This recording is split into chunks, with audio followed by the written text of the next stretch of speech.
Hey guys, कैसे हो आप सभी। आई होप बहुत ही बढ़िया होंगे। तो गाइस, इस वीडियो में हम पढ़ने वाले leverage business risk and financial risk, जो आपको एमकॉम के सेकंड सेमेस्टर में मिल जाएगा। कॉर्पोरेट फाइनेंस सब्जेक्ट है आपका, उसमें आपको एक चैप्टर आता है business risk and financial risk, जिसको हम बोलते हैं लेवरेज। तो इसको हम जानने वाले हैं पूरे डिटेल्स में आज। तो यहाँ पे #1 है, तो यहाँ पे स्टार्टिंग में आप जो वीडियो देखिएगा उसको एकदम पूरा समझिएगा ये चैप्टर। तो हम यहाँ पे धीरे धीरे आगे बढ़ते जाएंगे। तो यहाँ पे हम पहले जान लेते हैं business risk and financial risk क्या होता है, उसके बाद हम इसका सम भी करेंगे। तो गाइस, अभी तक हमारे वीडियो को जो लाइक नहीं किया तो लाइक कर दीजिए। हमारे चैनल को जिसने सब्सक्राइब नहीं किया सब्सक्राइब कर लीजिए, ताकि आपको वीडियो देख के आपको हेल्प मिल सके अकाउंट्स में। और अकाउंट्स इतना स्कोरिंग सब्जेक्ट है, तो इसमें आप स्कोर कर सकते हैं ज़्यादा से ज़्यादा मार्क्स। तो चलिए वीडियो को शुरू करते हैं। तो यहाँ पे देखेंगे तो पहले हम जानते हैं कि बिजनेस रिस्क क्या होता है। Business risk depends on the business factors such as competition, product liability and operating leverage. तो इसका बेसिक हम समझेंगे तो फिर यहाँ पे देख सकते हैं हम कि बिजनेस रिस्क जो फैक्टर होता है ये बिजनेस रिस्क पे डिपेंड है। आप देख सकते हैं कंपटीशन हुआ, प्रोडक्ट हुआ, लायबिलिटी, ये ऑपरेटिंग लेवरेज, ये सब बिजनेस रिस्क अपना बिजनेस रिस्क पे ही डिपेंड है। और उसके बाद हम देखेंगे तो आपको फाइनेंशियल लेवरेज। तो फाइनेंशियल लेवरेज क्या होता है। फाइनेंशियल लेवरेज देख सकते हैं आप, financial leverage depend upon types of security issued, more depth, more financial risk. और तो यहाँ पे आप समझ गए होंगे कि फाइनेंशियल रिस्क किस पे डिपेंड है। फाइनेंशियल रिस्क जो डिपेंड है फाइनेंस से रिलेटेड डिपेंड है। जहाँ पे आप देख सकते हैं डेप्ट, डिबेंचर, ये क्या होता है आपका फाइनेंशियल रिस्क होता है। डिबेंचर हुआ, और उसके बाद यहाँ पे लोन वगैरह भी आते हैं, तो ये सब आपका फाइनेंशियल रिस्क में आ जाता है। तो बिजनेस रिस्क आपने समझ गया है गाइस। तो यहाँ पे बिजनेस रिस्क में क्या क्या आते हैं, प्रोडक्ट लायबिलिटी आते हैं, operating leverage such as competition, ये सब आपको बिजनेस रिस्क में होते हैं। फाइनेंशियल रिस्क में आप देखेंगे तो आपको जो लायबिलिटी आपका होता है वही आपका रहता है फाइनेंशियल रिस्क। जैसे कि आपको डिबेंचर्स हो गए, लोन्स हो गए, तो आपका लायबिलिटीज़ होता है, तो वो फाइनेंशियल रिस्क होता है। तो चलिए यहाँ पे मैं एक छोटा सा सम सॉल्व करने वाला हूँ। तो यहाँ पे पहला देख लेते हैं क्वेश्चन हम। तो क्वेश्चन आप यहाँ पे रीड करते हैं पहला। तो क्वेश्चन यहाँ पे दिया गया हमको, from the following particular calculate operating leverage, financial leverage and combine leverage. तो यहाँ पे देख सकते हैं गाइस, आपको यहाँ पे 3 लेवरेज कैलकुलेट करना है, फाइनेंशियल, ऑपरेटिंग एंड कंबाइन। तो यहाँ पे पूरा हम एकदम सॉल्व करने वाले, तो आपको वीडियो छोड़ के मत जाइए, वीडियो देखिए। तो यहाँ पे उसके लिए हमको यहाँ पे कुछ डिटेल्स दिया गया है। आप यहाँ पे देख सकते हैं सेल्स है, वेरिएबल कॉस्ट आपको दिया है, यहाँ पे इंटरेस्ट दिया है, फिक्स कॉस्ट। अब यहाँ पे देख के आपको लगता रहेगा कि हमको इसको सॉल्व कैसे करना है, तो बताएंगे आगे, आप वीडियो देखिए। चलिए नेक्स्ट पेज पे चलते हैं हम। तो यहाँ पे आप देख सकते हो सॉल्यूशन मैंने किया है। तो सॉल्यूशन से पहले आपको एक चीज़ यहाँ पे ज़रूर आना चाहिए, जैसे कि मैं बता देता हूँ आपको। ये एक टेबल यहाँ पे देख सकते हैं आप, सेल्स से लेके EAT तक। तो ये टेबल आपको ड्रॉ करना है, और ये बहुत ही ईजी है। तो आपको इसको फॉर्मूला को याद करने लेना है। तो इसको हम देख लेते हैं कैसा आपको टेबल को याद करना है। तो सबसे पहले टेबल को, सबसे ईजी ट्रिक है टेबल को याद करना। यहाँ से यहाँ तक का आप देख सकते हैं, यहाँ से यहाँ तक का जो है यही आपका मेन इंपॉर्टेंट थिंग्स है। यहाँ से यहाँ तक का आप देखेंगे EBIT के ऊपर, EBIT तक का ये आपका होगा ऑपरेटिंग एक्सपेंसेस, ऑपरेटिंग लेवरेज बोलते हैं इसको। और नीचे आपको देखेंगे तो नीचे आपको मिल जाता है फाइनेंशियल लेवरेज होता है। ये ऑपरेटिंग लेवरेज होता है एंड ये होता है आपका फाइनेंशियल लेवरेज। तो हम देखने वाले हैं स्टार्टिंग से। तो यहाँ पे सेल्स हम यहाँ पे लिखे हैं 1,20,000। तो यहाँ पे 1,20,000, अभी इसको आपको नहीं देखना है। तो सबसे पहले आपको फॉर्मूला याद करना है। तो फॉर्मूला क्या है, sales minus variable cost. Variable cost को माइनस, सेल से माइनस कर देंगे तो आपको बचेगा कंट्रीब्यूशन मिल जाएगा। तो कंट्रीब्यूशन में से आप क्या करेंगे, फिक्स कॉस्ट को माइनस कर देंगे, तो आपको मिलेगा अर्निंग बिफोर इंटरेस्ट टैक्स, जिसको हम लोग शॉर्ट फॉर्म में बोलते हैं EBIT। उसके बाद यहाँ पे देखेंगे EBIT में आई जो है इंटरेस्ट है, तो उसको हमको माइनस करना है। माइनस करने के बाद यहाँ पे देख सकते हैं आप, आपको क्या मिलता है। यहाँ पे देख सकते हैं इंटरेस्ट माइनस किया आपको, तो यहाँ पे मिल गया EBT। अब बोलेंगे EBT कहाँ से आया, EBIT में से माइनस आप कर देंगे आई, बचेगा कितना, EBT। ये हो गया। उसके बाद आपको यहाँ पे टैक्स, नीचे आप देखेंगे तो टैक्स मैंने क्यों माइनस किया है, क्योंकि अर्निंग बिफोर टैक्स यहाँ पे दिया है अमाउंट। अमाउंट का बाद में देख लेंगे, अर्निंग बिफोर टैक्स। तो इसको आपको बनाना है अर्निंग आफ्टर टैक्स बनाना है। तो अर्निंग आफ्टर टैक्स बनाने के लिए आपको बिफोर टैक्स माइनस करना पड़ेगा। तो चलिए हमें फिर बिफोर टैक्स, यहाँ पे टैक्स माइनस किया, तो यहाँ पे अर्निंग आफ्टर टैक्स हो गया। तो सिंपल सा आपको फॉर्मूला याद रखना है, सेल्स माइनस वेरिएबल कॉस्ट, बचेगा आपको कंट्रीब्यूशन, कंट्रीब्यूशन में से हम फिक्स कॉस्ट माइनस कर देंगे तो बचेगा EBIT, earning before interest tax. Exam में पूरा फुल लिखना आपको। उसके बाद यहाँ पे हम इंटरेस्ट माइनस कर देंगे तो बचेगा EBT, EBT से में से टैक्स माइनस करेंगे तो बचेगा EET। तो चलिए हम सम आगे देखते हैं।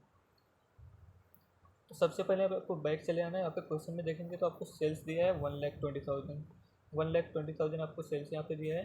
तो यहाँ पे सेल्स हम जाएंगे फटाक से, आप यहाँ पे लिख देंगे सेल्स के सामने 1,20,000, जैसा कि आप यहाँ पे देख सकते हो 1,20,000 यहाँ पे लिखा मैंने। तो 1,20,000 लिख दिया। उसके बाद फिर हम जाएंगे बैक अपने क्वेश्चन में, देखेंगे सेल्स माइनस वेरिएबल कॉस्ट, तभी आपको कंट्रीब्यूशन मिलेगा। तो सेल्स माइनस वेरिएबल कॉस्ट करेंगे तो वेरिएबल कॉस्ट आपको दिया है यहाँ पे, आप देख सकते हैं 72,000। तो चलिए हम यहाँ पे देख सकते हैं वेरिएबल कॉस्ट मैंने यहाँ पे 72,000 लिख दिया है यहाँ पे। उसके बाद यहाँ पे आपको माइनस करना है, 72,000 माइनस करेंगे 1,20,000 में से, तो आपको बचेगा 48,000। ये क्या हो जाएगा आपका, यहाँ पे जो आपको बच रहा है 48,000 रुपीज़, ये आपका हो जाएगा कॉन्ट्रीब्यूशन। ये कहाँ से आया, इसको इससे माइनस करना है, तो आपका हो जाएगा ये 48,000, ये हो जाएगा आपका कॉन्ट्रीब्यूशन। तो यहाँ पे आपको हर एक बच्चे का डाउट क्लियर रहेगा। तो यहाँ पे देख सकते हैं आप कैसे 48,000 आया। उसके बाद हम आगे चलते हैं, आगे क्या बोल रहा है, माइनस करना अपने को फिक्स कॉस्ट। ये कहाँ से मिलेगा, चलिए पीछे चलते हैं क्वेश्चन में। क्वेश्चन में जब आओगे तो यहाँ पे देखेंगे आप 18,000 आपका फिक्स कॉस्ट दिया है, सब कुछ दिया है आपको, खाली आपको उठा के आपको पंच करना है बस। तो चलिए आप आगे चलिए, यहाँ पे देख सकते हो फिक्स कॉस्ट मैंने लिख दिया 18,000। अब 18,000 को क्या करना है, आपको 48,000 से माइनस कर देना है, तो आपको आ जाएगा 30,000। अब 30,000 ये जो आ गया, आप इसको बोलेंगे अर्निंग बिफोर इंटरेस्ट टैक्स। जैसे कि मैंने बताया एक एक को माइनस करेंगे तो आपको ऐसा आते जाएगा। तो ये आपका हो गया EBIT, इसको यहाँ पे देखेंगे तो 30,000 आ गया। इसके आगे हमको क्या करना है, EBIT में से मैंने बोला था कि I माइनस करेंगे तो आपको EBT मिलेगा। तो I मतलब इंटरेस्ट होता है, तो इंटरेस्ट यहाँ से आपको 12,000 यहाँ पे मैंने क्यों लिया है, चलिए बता देता हूँ। यहाँ पे देखेंगे आपको इंटरेस्ट यहाँ पे सम में दिया है, कभी कभी परसेंटेज दिया रहेगा तो आपको परसेंटेज निकालना रहेगा, बट मोस्टली तो आपको अमाउंट दिया रहेगा। अगर परसेंटेज दिया तो कोई इशू नहीं है, निकाल सकते हैं आप, वो मैं बताऊंगा आगे कैसे निकालना है। इंटरेस्ट आप देखेंगे तो 12,000 यहाँ पे दिया है, तो मैंने 12,000 सिंपल से यहाँ पे ले लिया है। तो 12,000 मैंने यहाँ पे माइनस किया, तो आपको कितना बचेगा, 12,000 में से 30,000 में से 12,000 माइनस कर देंगे तो आपको बचेगा 18,000। अब बोलेंगे ये 30,000 कैसे आया, तो मैं वापस से एक बार फिर समझाऊंगा। अभी फिलहाल यहाँ पे देखिए EBT आपको मिल जाएगा 18,000, 30 में से 12 माइनस 18, तो इसको हम बोलेंगे EBT। अब ये EBT कैसे आया, EBIT में से इंटरेस्ट माइनस किया तो बचेगा EBT। उसके बाद यहाँ पे सम में आप पीछे देखेंगे तो यहाँ पे टैक्स आपको कहीं नहीं दिया है। सम स्टार्टिंग में से देख लेंगे आप क्वेश्चन को, सम यहाँ पे पूरा देख लीजिए, यहाँ पे टैक्स नहीं दिया है। फिर भी मैंने यहाँ पे लिखा है, क्यों लिखा है, कभी कभी सम में आता है तो आपको फॉर्मेट पूरा बनाना है, कुछ भी खाली नहीं छोड़ना है, पूरा का पूरा फॉर्मेट बनाना। नहीं दिया है तो आप यहाँ पे नील लिख दीजिए। जैसे कि यहाँ पे ये सम में आपको दिया नहीं, टैक्स नहीं दिया, तो मैंने नील लिख दिया है, अब भी नील लिख दीजिए। उसके बाद आपका फाइनल आंसर आ जाएगा EAT। आप यहाँ पे देख सकते हैं 18,000 जो है EAT। अब 18,000 सेम ही आएगा क्योंकि यहाँ पे टैक्स तो है ही नहीं है, टैक्स आपको दिया रहेगा परसेंटेज में दिया रहेगा, तो आपको कैलकुलेट करना रहेगा ये अमाउंट पे कितना परसेंटेज आपको दिया, कैलकुलेट करेंगे तो आपको टैक्स यहाँ आ जाएगा।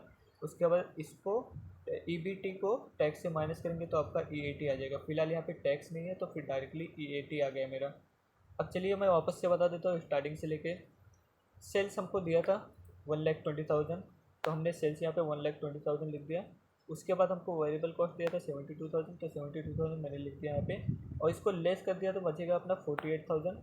48,000 कॉन्ट्रीब्यूशन हो गया। उसके बाद हम यहाँ से फिक्स कॉस्ट माइनस किए, फिक्स कॉस्ट अपने को सम में दिया था 18,000 दिया था, तो मैंने 18,000 यहाँ पे लिख दिया है।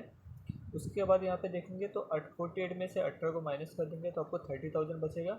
उसके बाद फिर यहाँ पे देखेंगे EBIT आपको मिल गया 30,000। 30,000 EBIT मिलने के बाद आपको इंटरेस्ट उसमें से माइनस कर देना, तुरंत के तुरंत ही माइनस करना है। तो इंटरेस्ट भी आपको सम में यहाँ पे दिया था 12,000, तो यहाँ पे मैंने पंच कर दिया 12,000। फिर उसको लेस कर देंगे, बचेगा 18,000। 30 माइनस 12, 18,000 बचेगा। 18,000 में से आपको देखेंगे तो यहाँ पे टैक्स निकालना पड़ता है। 18,000 जो बचेगा आपका वो EBT होता है, अर्निंग बिफोर टैक्स होता है, अर्निंग आफ्टर टैक्स नहीं, अर्निंग बिफोर टैक्स है।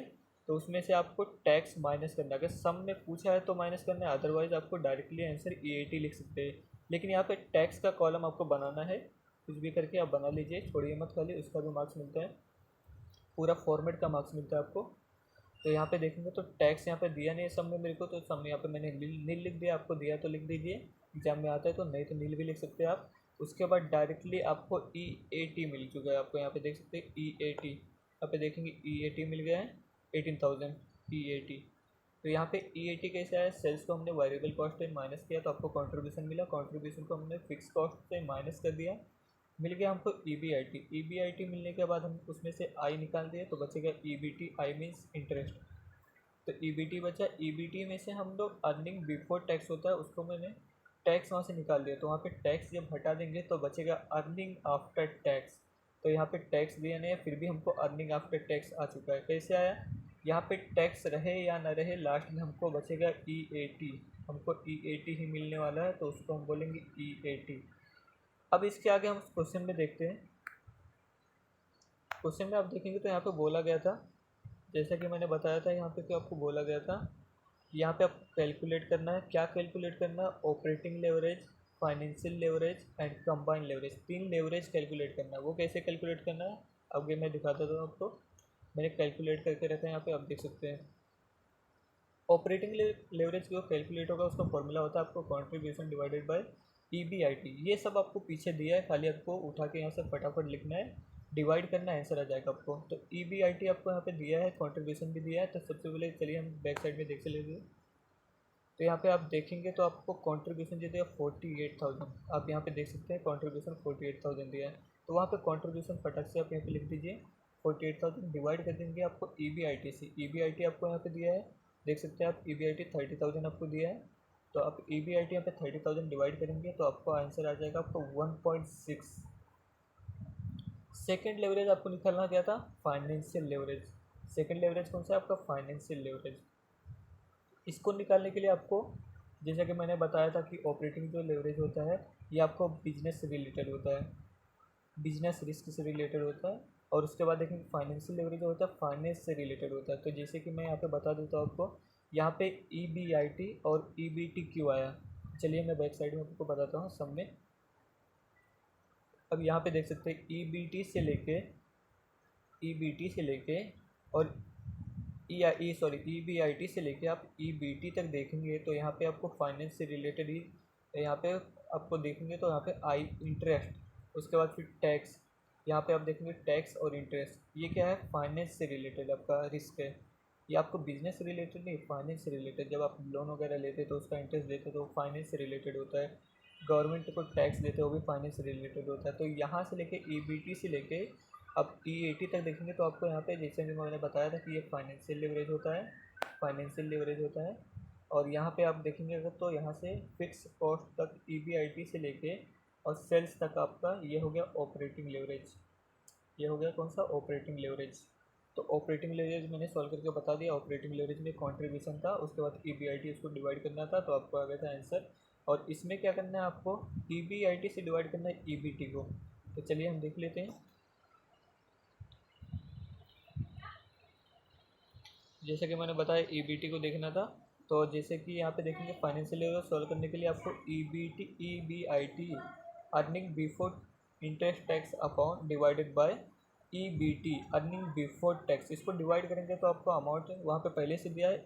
यहाँ पे आप देख सकते हैं कि जैसे कि यहाँ पर आपको दिया है अमाउंट 30,000 का दिया है, ये क्या है EBIT, तो यहाँ पे फटाक से आपको EBIT लिख देना है। अब बोलेंगे आप EBT कैसे आया, तो बैक चलिए हम चलते हैं बैक।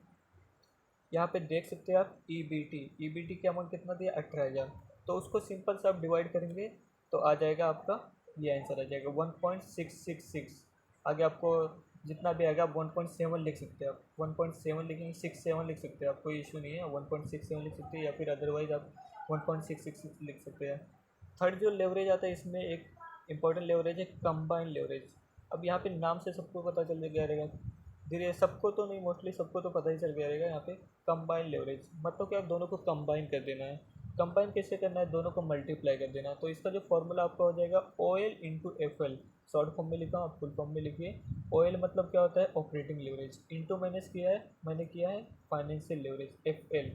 तो आपको क्या करना है, जो आपको ये आंसर आया है 1.6 एंड 1.666 जो भी आंसर आया है, आप यहाँ पे इसको मल्टीप्लाई करेंगे तो आपको फाइनली आंसर आ जाएगा आपको 2.66। ये आपका हो जाएगा कंबाइन लेवरेज। तो गाइस यही था, आप बेसिक समझ जाइए। तो ऑपरेटिंग लेवरेज कैलकुलेट करने के लिए कंट्रीब्यूशन डिवाइड करना है, डिवाइडेड बाय करना है आपको EBIT से, आपको आ जाएगा operating leverage. Financial leverage calculate करने के लिए EBIT को डिवाइड करना है EBIT से, तो आपको मिल जाएगा फाइनेंशियल लेवरेज। कंबाइन लेवरेज आपको दोनों को कंबाइन कर देना है, दोनों को कंबाइन करेंगे तो आपको आंसर आ जाएगा कंबाइन लेवरेज का। तो गाइस इसमें ये सब में अभी तक यहाँ पूछा था, तीनों आपको लेवरेज कैलकुलेट करना था, प्लस यहाँ पे मैं दिखा देता हूँ आपको, जैसे कि मैंने बताया था कि यहाँ पे अब देखेंगे तो टैक्स वाला सम नहीं था, यहाँ पे टैक्स वगैरह नहीं पूछा था। इसके आगे जब हम सम करेंगे तो और भी डिटेल्स बढ़ती जाएंगे, तो उसके हिसाब से हम करेंगे। तो फिलहाल आज के वीडियो में बस इतना ही। आई होप हर एक बच्चे का कंसेप्ट यहाँ पे क्लियर हो गया होगा, कि मतलब यहाँ पे कोई डाउट रहेगा तो आप कमेंट करके पूछ सकते हैं कि मुझे नहीं समझा, तो मैं नेक्स्ट वीडियो में आपको एकदम प्रॉपर बता सकता हूँ, बताऊँगा, बताने की पूरी कोशिश करूँगा। तो गाइस सभी लोग हमारे चैनल को इससे सब्सक्राइब कर लीजिए, इससे आपको बहुत हेल्प होने वाली है, क्योंकि अकाउंट्स ऐसा सब्जेक्ट है जहाँ पे आप मैक्सिमम मार्क्स स्कोर कर सकते हैं। तो यहाँ पे वीडियो देखिए और अपने दोस्तों को शेयर कर दीजिए, ताकि यहाँ पे ये क्वेश्चन जो आते हैं, अभी फिलहाल छोटे क्वेश्चन आएंगे तो आपको 5 मार्क्स के, 5 से 6 7 मार्क्स के लिए आते हैं। बड़े क्वेश्चन जब आगे मैं पढ़ाने वाला हो उसके लिए आपको मिलेंगे 15 मार्क्स आते हैं बड़े क्वेश्चन के। मुंबई यूनिवर्सिटी का पेपर निकालेंगे तो आप देख सकते हैं, लेवरेज का सम से देखेंगे, business risk and financial risk के सम से देखेंगे तो आपको वहाँ पे 15 मार्क्स के क्वेश्चन आते हैं, वो मैं आगे बताने वाला हूँ। ये #1 था, तो मैंने फिलहाल अभी बेसिक बताया, इसके आगे आपको बताऊँगा। तो और भी डिटेल्स वहाँ पे एडवांस दे रहेंगे, तो वो आपको बताऊँगा कैसे करना रहेगा। तो गाइस आज की वीडियो में बस इतना ही, मिलेंगे अगले वीडियो में, तब तक के लिए वीडियो देखते रहिए। वीडियो अच्छी लगी तो लाइक कर दीजिए और अपने चैनल को सब्सक्राइब कर लीजिए।